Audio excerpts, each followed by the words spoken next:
नमस्कार दोस्तों, आज हम पढ़ेंगे कक्षा 7वीं इतिहास अध्याय 4 विश्व में भारतीय संस्कृति का प्रसार। कि भारतीय संस्कृति का जो प्रसार है वो भारत तक सीमित नहीं है, बल्कि भारत के बाहर जो है विश्व के अनेक देश हो गए, उन्होंने भी क्या करा, भारतीय संस्कृति को अपनाया है। और यहाँ से आपके सीटेट के पेपर में पूछ लिए जाते हैं प्रश्न कि भाई भारतीय संस्कृति का प्रभाव किन किन देशों पर पड़ा है, कौन सा मंदिर कहाँ है, इस टाइप के क्वेश्चन आपके पूछ लिए जाते हैं। वैश्वीकरण के इस युग में परिवहन के तीव्रगामी साधनों के परिणाम स्वरूप विश्व के किसी भी स्थान पर कुछ ही घंटों में पहुंचा जा सकता है। कि वैश्वीकरण के इतने साधन हो गए हैं कि भाई हम किसी भी जगह पे जाना है तो हम कुछ ही घंटों में पहुंच जाते हैं। और संचार के इतने साधन है कि हम अगर अगर हमें किसी से बात करनी है तो हम घर बैठे बात कर सकते हैं। किसी राज्य के बारे में जानना है तो हम इंटरनेट के माध्यम से जान सकते हैं। अगर किसी व्यक्ति से हमें संपर्क करना है तो सोशल मीडिया पर जैसे फेसबुक हो गए, व्हाट्सएप हो गए, इनके ज़रिए हम किसी भी व्यक्ति से संपर्क कर सकते हैं। आज आज हमें ये बिल्कुल एकदम ऐसा लगता है कि भई ये सहज और सुगम प्रतीत होता है, कि ये सब बिल्कुल आसानी से मिल गया है। लेकिन कल्पना कीजिए, पहले जो होता था ना कि ये सब चीज़ें हमें इतनी आसानी से नहीं मिलती थी। अगर हम कहीं जाते पहले के लोग जो हो गए, वो एक जगह से दूसरी जगह जाने के लिए ना उनको कई दिनों की यात्रा करनी पड़ती थी। वो अपने साथ खाना लेके जाते थे, बैलगाड़ी के द्वारा जाते थे, कुछ पैदल जाते थे। और बीच-कूच में जब कभी रात हो जाती थी तो वह कहीं से सहारा लेते थे, फिर अपनी यात्रा पूरी करते थे, तो उनको इतना कष्ट उठाना पड़ता था। उस टाइम पे ना तो कोई संचार का साधन था, चिट्ठियों के द्वारा ही बातचीत होती थी। और चिट्ठियाँ भी ऐसी नहीं थी कि वे रोज़ लिखते थे, ऐसा कुछ नहीं था। तो उस टाइम में जो संचार के साधन हो गए, यातायात के साधन हो गए, उस टाइम पर इतने यातायात के साधन नहीं थे। फिर धीरे-धीरे ये हमारे यातायात के साधन बढ़ने लगे, संचार के माध्यम बढ़ने लगे, तब हमें ऐसा लगता है कि भई हमें कितनी सरलता से प्राप्त हो गया, लेकिन ऐसा कुछ नहीं है। भारत दक्षिण जो है तीनों ओर से समुंदर से घिरा हुआ है। ये आपके सीटेट के पेपर में पूछ लिया जाता है कि भई भारत दक्षिण में जो दक्षिण है वो तीनों ओर से समुद्र से घिरा हुआ है। इसके उत्तर में विशाल हिमालय पर्वत एक ऊँची दीवार के रूप में खड़ा है। कि विशाल हिमालय पर्वत क्या है? वह एक ऊँची दीवार के रूप में खड़ा हुआ है। ये बाधाएँ भी भारत को शेष विश्व के साथ संपर्क स्थापित करने से रोक नहीं पाए। कि इतनी बाधाएँ होने के बाद भी जो भारत है ना, विश्व के साथ संपर्क करने से रोक नहीं पाई। हमारे पूर्वजों ने क्या करा, दूर-दूर के स्थानों की यात्रा की, वहाँ भारतीय संस्कृति की अमिट छाप छोड़ी। जो हमारे पूर्वज थे वो क्या करते थे, दूर-दूर देशों की यात्रा करते थे, वहाँ पे भारतीय संस्कृति का उन्होंने प्रभाव छोड़ा। आज विश्व के विभिन्न भागों, विशेष रूप से दक्षिण-पूर्वी एशिया, मध्य एशिया, पूर्वी एशिया, यहाँ तक कि यूरोप, रोम तथा यूनान आदि देशों में भारतीय संस्कृति और सभ्यता की स्पष्ट झलक दिखाई देती है। कि अगर हम भारतीय संस्कृति को देखें तो दक्षिण-पूर्वी एशिया हो गए, मध्य एशिया हो गए, यहाँ पर भी हमें भारतीय संस्कृति और सभ्यता की स्पष्ट झलक दिखाई देती है। शायद यही कारण है कि दक्षिण पूर्व एवं दक्षिण एशियाई देशों, वर्तमान Bharat, Pakistan, Bangladesh, Myanmar, Nepal, Bhutan, Sri Lanka, Maldives, Thailand, Cambodia, Vietnam, Malaysia, Indonesia आदि के लिए इंडी शब्द का प्रयोग किया जाता है। ये बहुत ज़रूरी लाइन है आपकी। इन सब के लिए किस शब्द का प्रयोग किया जाता है? इंडी शब्द का प्रयोग किया जाता है। इंडी शब्द भारत की प्रसिद्ध नदी सिंधु, इंडस से लिया गया है। ये भी लाइन ज़रूरी है। इंडी शब्द जो है भारत की प्रसिद्ध नदी जो है ना सिंधु, इंडस से लिया गया है। ये इस बात का परिचायक है कि इन देशों पर भारतीय संस्कृति का कितना गहरा प्रभाव पड़ा है। अब भई इन देशों पे भारतीय संस्कृति का तो गहरा प्रभाव पड़ा है, लेकिन जो भारतीय संस्कृति है ना, भारतीयों ने कभी भी ये नहीं कहा कि भई तुम हमारी भारतीय संस्कृति को, हमारे विचारों को कि भई हम तुम्हें बलपूर्वक तुम्हें मानना ही पड़ेगा। लोगों ने अपने मन से, अपनी स्वेच्छा से भारतीय संस्कृति को भारतीय संस्कृति के आध्यात्मिक मूल्यों को अपनाया है। इस अध्याय में हम जानने का प्रयास करेंगे कि किस प्रकार विश्व के विभिन्न भागों में भारतीय संस्कृति का प्रसार हुआ तथा तथ्य और उदाहरण के माध्यम से समझेंगे कि समझने का प्रयास करेंगे कि इसका वहाँ की संस्कृति पर क्या प्रभाव पड़ा। अब हम पढ़ते हैं भारतीय संस्कृति के प्रसार, व्यापारियों, विदेशी यात्रियों, धर्म प्रचारक, राजदूतों और विद्वानों की भूमिका। कि भारतीय संस्कृति को प्रसार करने में जो व्यापारी, विदेशी यात्री, धर्म प्रचारक, इन सब ने अपना-अपना योगदान दिया। जैसे व्यापार हो गया, भारत में प्राचीन काल में काशी, मथुरा, उज्जैन, पाटलिपुत्र आदि अनेक संपन्न नगर तथा बृहत्कच्छ हो गए, त्रामलिप्त हो गए, कावेरीपट्टनम हो गए, अरिकमेड हो गया आदि विकसित बंदरगाह स्थित थे। कि ये जो बंदरगाह है ना, बहुत विकसित बंदरगाह थे। 500 ईसा पूर्व के लगभग समुद्री व्यापार के बढ़ने के परिणाम स्वरूप क्या हुआ, इन संपन्न नगरों तथा बंदरगाहों से भारतीय व्यापारी जो थे ना, व्यापार के नए-नए अवसरों की खोज में दूर-दूर देशों की यात्रा करने लगे। तो कुछ व्यापारी कुछ भारतीय व्यापारी थे, वो क्या करते थे, वहीं पे रह जाते थे। लेकिन ये भारतीय व्यापारी जो थे ना, अपने साथ भारतीय संस्कृति और मूल्यों को लेकर जाते थे। तो जो भारतीय व्यापारियों से मिलते थे, वो लोग भी भारत की संस्कृति और भारतीय संस्कृति के मूल्य विचारों को अपना लेते थे।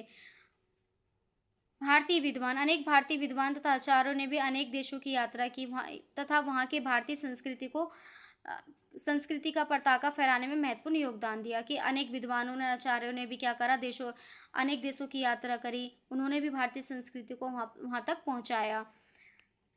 67 ईसा ईस्वी में चीन के शासक मिंगतंग के निमंत्रण पर 67 ईस्वी में क्या हुआ, चीन के जो शासक थे मिंगतंग के निमंत्रण पर कश्यप मार्तंग तथा धर्म रक्षित नामक दो आचार्य चीन की यात्रा पर गए।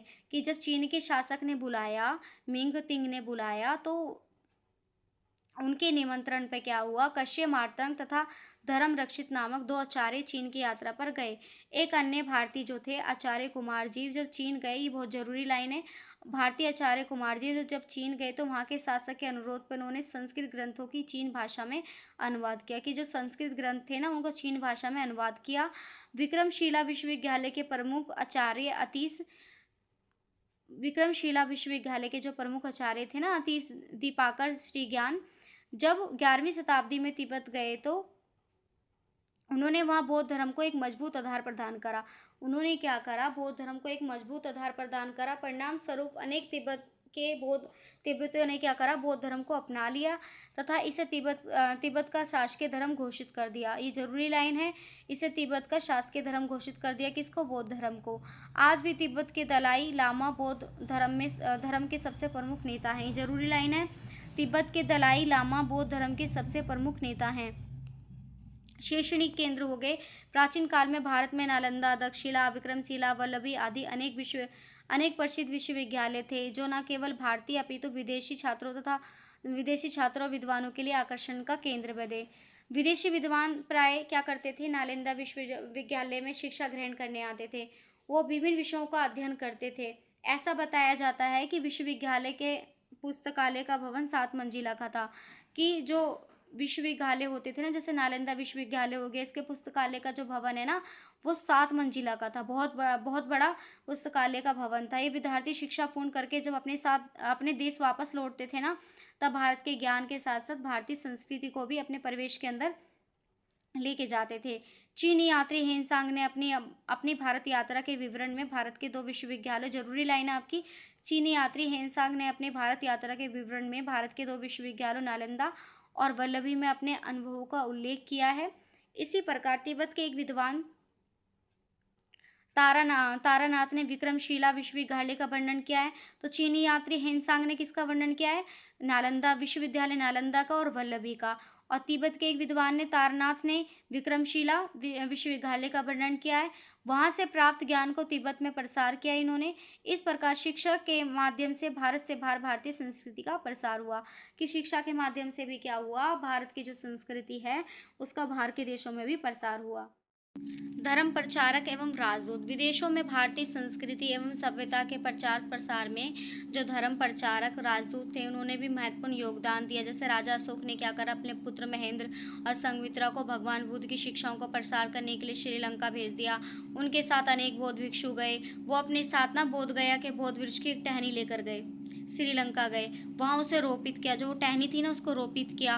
और श्रीलंका में बौद्ध धर्म इतना लोकप्रिय हो गया कि वहाँ पर बौद्ध धर्म के 2 मठ बनाए गए। ये बहुत ज़रूरी लाइन है।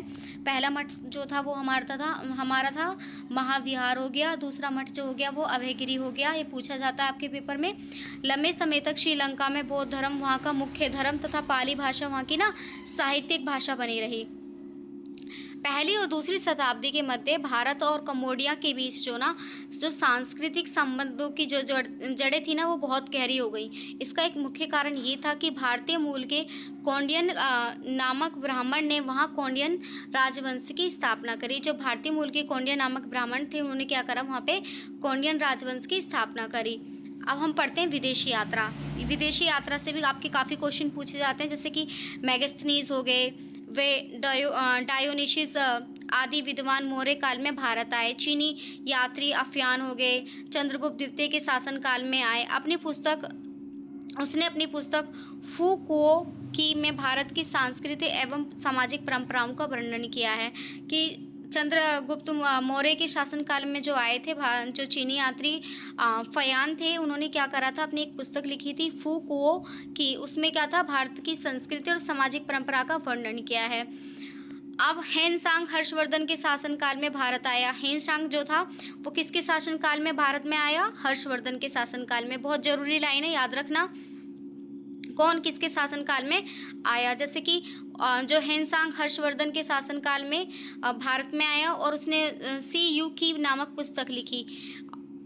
इस सी यू की नामक कौन सी पुस्तक लिखी? सी यू की नामक पुस्तक लिखी। इतिसंग ने भी भारत की सभ्यता व संस्कृति का वर्णन किया है। अतः समय समय पर काफ़ी विदेशी यात्री भारत आए। भारत की संस्कृति का विश्व में अपने वृत्तांत के माध्यम से प्रसार किया। काफ़ी बार पूछ लिया जाता है कि चीनी यात्री फयान चंद्रगुप्त द्वितीय के शासनकाल में आए, याद रखना। उसने अपनी पुस्तक फूकुओ की में भारत की संस्कृति एवं सामाजिक परंपरा का वर्णन किया है। हेनसांग हर्षवर्धन के काल में भारत में आए, उनकी जो पुस्तक थी सी यू की थी, ठीक है। तो ये सब पूछा जाता है, यहाँ से इस टाइप के क्वेश्चन आपके आ जाते हैं। दक्षिण एशियाई देशों पर भारतीय संस्कृति का प्रभाव। विभिन्न देशों की भाषाओं पर भारतीय भाषाओं जैसे संस्कृत, प्राकृतिक, पाली आदि भाषाओं का स्पष्ट रूप से प्रभाव दिखाई देता है। उदाहरण के रूप में थाई भाषा रावण का थोसा काठा के नाम से उल्लेख मिलता है। जो ये थाई भाषा में रावण का थोसा काठा है ना, ये संस्कृत के मूल शब्द 10 कंठ का थाई संस्करण है। कि संस्कृत का जो मूल शब्द है ना 10 कंठ, उसी से लिया गया है, जिसका अर्थ है 10 कंठ वाला। इसी प्रकार थाईलैंड के राजा भूमिबोल अतुल्य देश का नाम भी संस्कृत शब्द अतुल्य तेज का ही थाई रूप है। बहुत से इंडोनेशिया लोगों के नाम का उद्गम संस्कृत में ही है। उदाहरण के लिए इंडोनेशिया के प्रमुख नेता सुकंडो तथा उनकी पुत्री का नाम जो है ना मेघावती, वो सुकंडो पुत्री है। कि इंडोनेशिया के जो प्रमुख नेता हो गए, उन्होंने भी अपना नाम जो है संस्कृत के शब्दों से रखा हुआ है। विभिन्न स्थानों का नाम भी संस्कृत के शब्दों से रखा गया, जैसे दक्षिण पूर्वी एशिया को स्वर्ण भूमि या स्वर्ण द्वीप के नाम से जाना जाता है। थाईलैंड की राजधानी बैंकॉक के एयरपोर्ट का नाम आज भी स्वर्ण भूमि एयरपोर्ट है।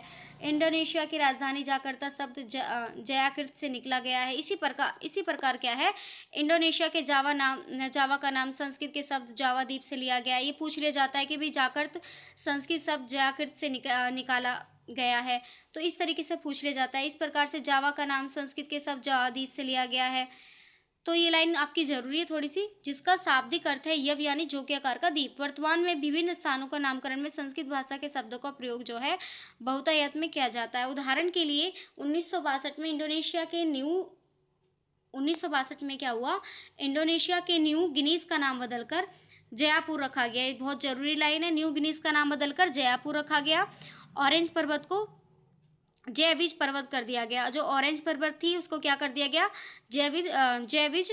जयविजय पर्वत कर दिया गया। इंडोनेशिया के रक्षा मंत्रालय हो गए, खेल मंत्रालय हो गए, इनको क्या कहा गया, युद्ध गृह कहा गया, क्रीड़ा भक्ति कहा गया। संस्कृत नाम भी तो है हमारे। 1999 में मलेशिया द्वारा अपनी राज की सीट का नाम बदलकर मलेशिया ने क्या करा, अपनी राज की सीट का नाम बदलकर पुत्रजय रखा गया। ये संस्कृत का नाम है। मलेशिया की राजधानी का नाम कुआलालंपुर, बहुत जरूरी है। कुआलालंपुर जो संस्कृत मूल के शब्द चोला नाम पूर्व यानी चोलों का शहर का ही मलेशिया संस्करण है। मलेशिया में एक पर्वत स्थल है जिसका नाम है सुगई पटनी, जो संस्कृत शब्द सिंगारपट्टनम से लिया गया है। तो याद रखना, मलेशिया में एक पर्वत है जिसका नाम है सुगई पटनी, जो संस्कृत के शब्द क्या है, सिंगारपट्टनम से लिया गया है।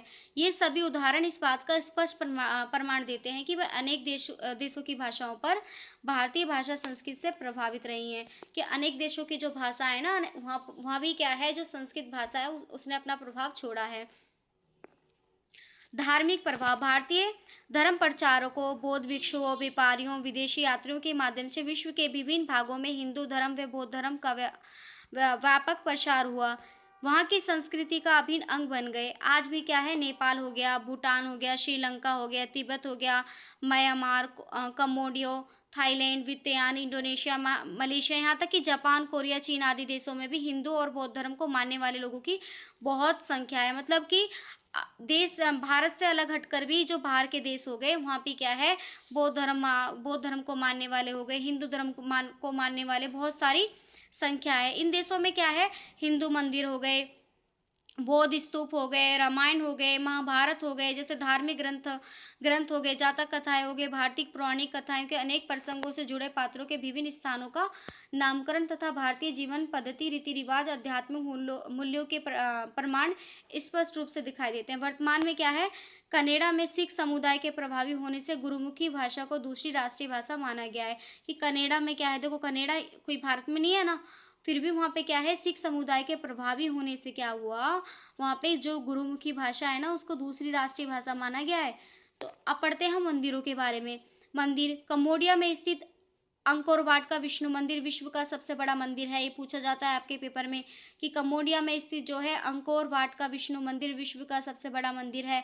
यह मंदिर भगवान विष्णु को समर्पित है। इस मंदिर की दीवारों पर रामायण, महाभारत तथा पौराणिक आख्यानों के विभिन्न प्रसंगों का सुंदर चित्रण किया गया है। इनमें सबसे प्रमुख है समुद्र मंथन का चित्रण। इस मंदिर को यूनेस्को द्वारा विश्व विरासत के रूप में मान्यता प्रदान की गई। कि इस मंदिर को क्या यूनेस्को द्वारा विश्व विरासत के रूप में मान्यता प्रदान की गई। और इनमें सबसे प्रमुख जो चित्र है वो किसका चित्र है, समुद्र मंथन का चित्र है।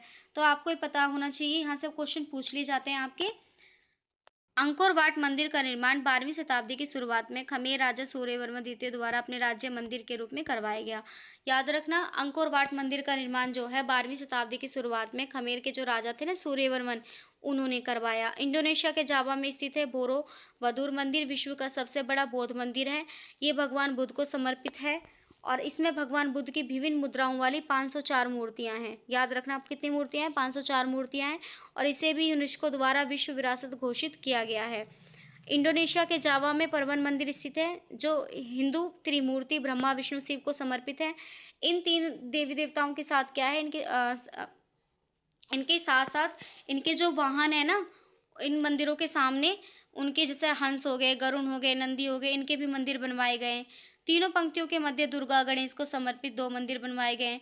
इन 8 मुख्य मंदिरों के अतिरिक्त जो है 240 छोटे मंदिर हैं। मलेशिया में स्थित बातू गुफाएं जो हो गई, ये भगवान मरगुन कार्तिकेय को समर्पित है। ये लाइन थोड़ी सी आपको ये लगेगी कि भाई भारी है ये लाइनें, लेकिन आपको याद रखनी है, पूछा जाता है। मलेशिया में स्थित हो गई बातू गुफाएं जो हो गई, ये बातू गुफाएं किसको समर्पित है, कार्तिकेय को समर्पित है। इसको जो भगवान मरगुन कार्तिकेय को समर्पित है। ठीक है, कार्तिकेय को क्या बोलते हैं, मरगुन भी बोलते हैं। अब थाईलैंड में स्थित है एरावन मंदिर, ये ब्रह्मा जी को समर्पित है। भारत के राजस्थान में पुष्कर मंदिर के अतिरिक्त भारत से बाहर ब्रह्मा जी का एकमात्र मंदिर है। और ये कहाँ पर है, थाईलैंड में स्थित है। कि भारत से बाहर ब्रह्मा जी का एकमात्र मंदिर है जो कहाँ है, थाईलैंड में स्थित है, एरावन मंदिर। नेपाल की राजधानी काठमांडू में स्थित है पशुपतिनाथ का प्रसिद्ध मंदिर, भगवान शिव को समर्पित है।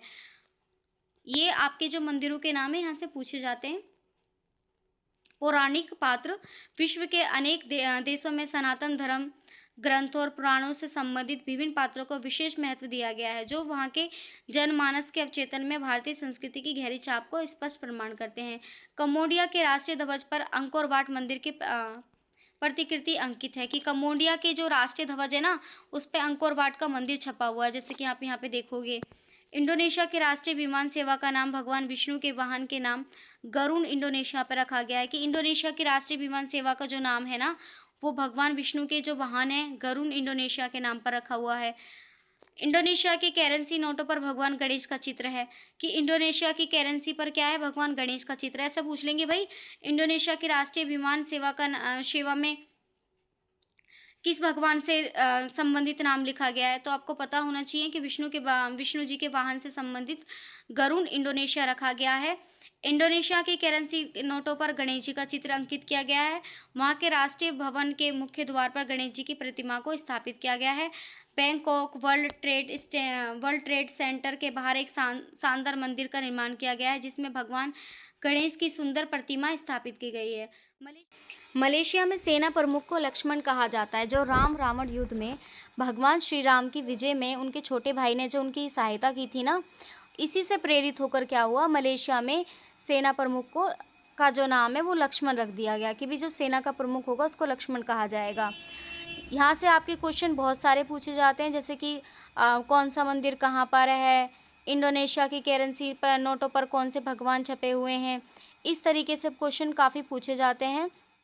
भारतीय पौराणिक स्थानों के नाम, विभिन्न स्थानों के नामकरण। थाईलैंड में भगवान श्री राम की जन्मभूमि जो थी अयोध्या, वो अयोध्या से मिलते जुलते नाम मिले हैं, जैसे कि अयोध्या हो गया।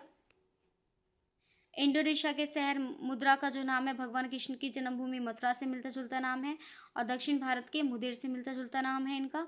अन्य देशों पर भारतीय संस्कृति का प्रभाव देखने को मिलता है हमें, जैसे चीन, जापान, कोरिया एवं अरब देशों में भारतीय संस्कृति का प्रसार हुआ। वहाँ की संस्कृति में हमें इसकी स्पष्ट झलक दिखाई देती है। कांचीपुरम के एक विद्वान बोधि धर्म के माध्यम से क्या हुआ, योग और ध्यान की विधि चीन पहुंची, कि वो योग और ध्यान की विधि को जब चीन लेकर पहुंचे तो वहाँ पे चोन नाम से लोकप्रिय हुई। ये बहुत जरूरी लाइन है, याद रखना।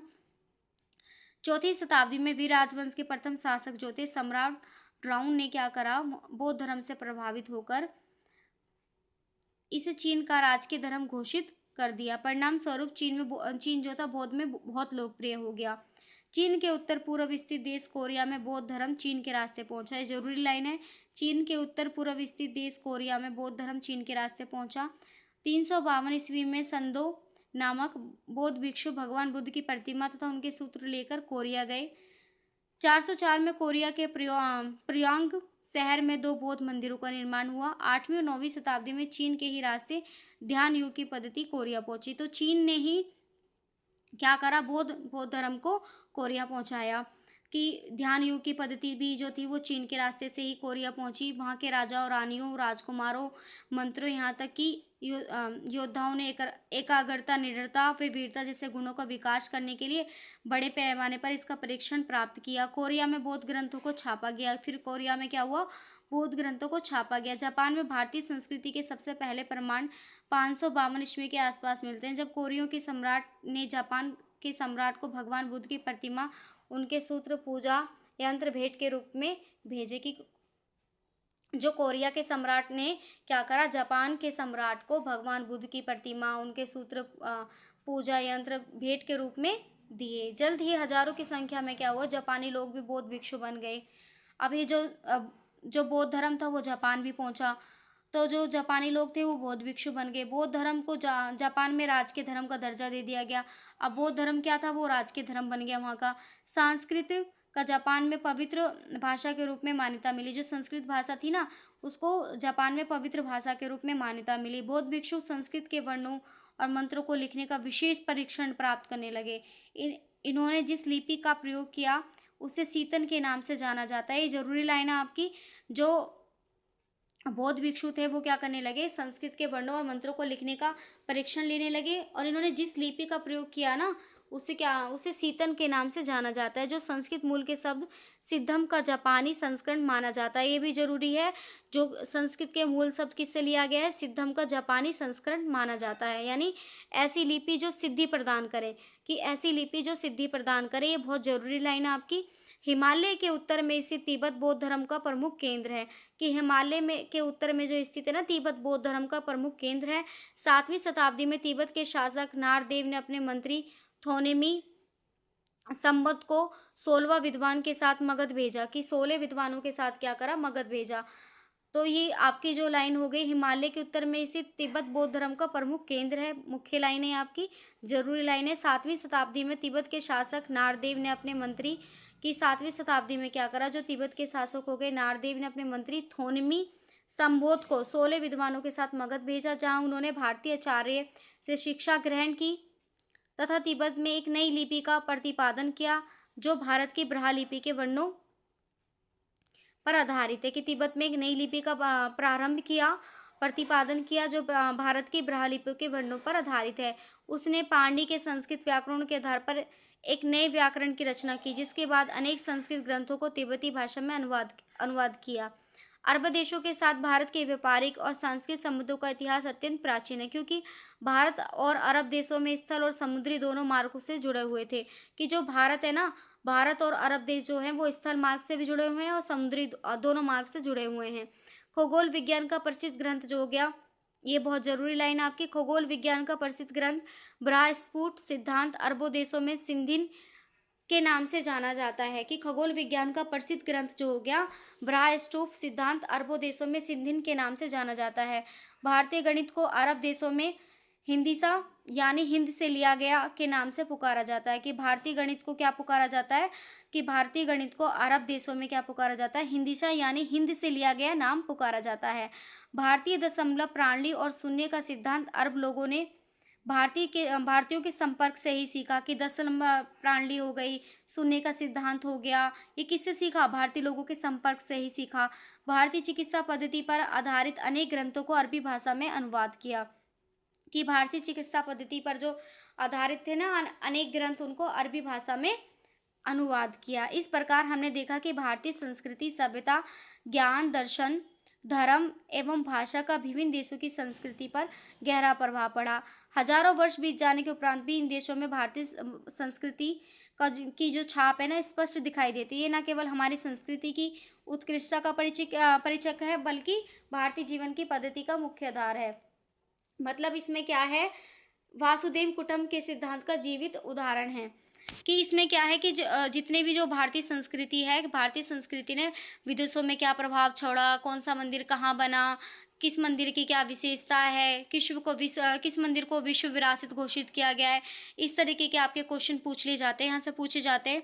और जैसे कि यहाँ से ये भी पूछ ले जाते हैं, जैसे हो गया खगोल विज्ञान का प्रसिद्ध ग्रंथ बृहस्पति सिद्धांत अरब देशों में सिंधिन के नाम से जाना जाता है।